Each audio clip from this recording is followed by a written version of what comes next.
మన ఫ్యామిలీ అందరికీ హాయ్ అండి. ఈరోజు మా వారు టమాటా రైస్ అడిగారు. వారికి నచ్చినట్టుగా చేసి పెట్టాను. చాలా ఇష్టంగా తిన్నారు. వారు హ్యాపీ.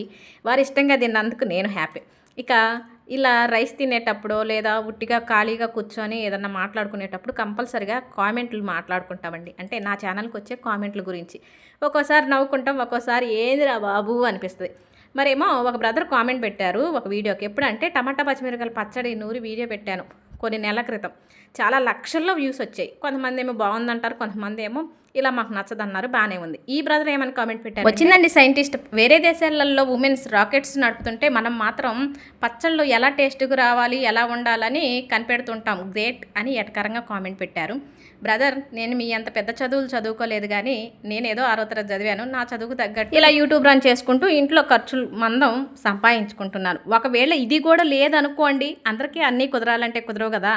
ఇప్పుడు మీరే అన్నారు వేరే దేశంలో ఆడవాళ్ళు అన్నారు, తప్పితే మీ ఇంట్లో ఆడవాళ్ళు రాకెట్లు నడుపుతున్నారని చెప్పలేదు కదా. మరి మీరెందుకు అలా వాళ్ళని ఆ స్థాయికి తీసుకెళ్ళాలి? అందరికీ అన్నీ సాధించాలంటే కుదరదు, అందరికీ అనుకూలంగా ఉండవు రోజులు. కాబట్టి కొంచెం అర్థం చేసుకోండి. అంతేకాదు ఆ పచ్చడిగా ఆ కూరే కానీ తేలిగ్గా తీసేయకండి. మన అమ్మ మన చిన్నప్పటి నుంచి అన్నం కూర వండి మన కడుపుకు పెట్టబట్టే మనం ఈ స్థాయి. మీరైనా, మీరన్న సైంటిస్ట్ అయినా, నేనైనా ఆకలి కొన్ని ప్రాంతాల్లో అన్నం తింటారు, కొన్ని ప్రాంతాల్లో రొట్టె తింటారు. ఏవి తినాలన్నా అవి మన దాకా రావాలంటే ముందు రైతు పంట పండి. అందరూ సైంటిస్టులు అయి రాకెట్లు తోలిస్తే వ్యవసాయం చేసి మేము కొత్తగా ఏమీ కనిపెట్టకపోవచ్చు, కానీ ఆకలి తీర్చే పంటను పండిస్తాం. నేను గొప్పగా చెప్పుకుంటాను, జై జవాన్ జై కిసాన్.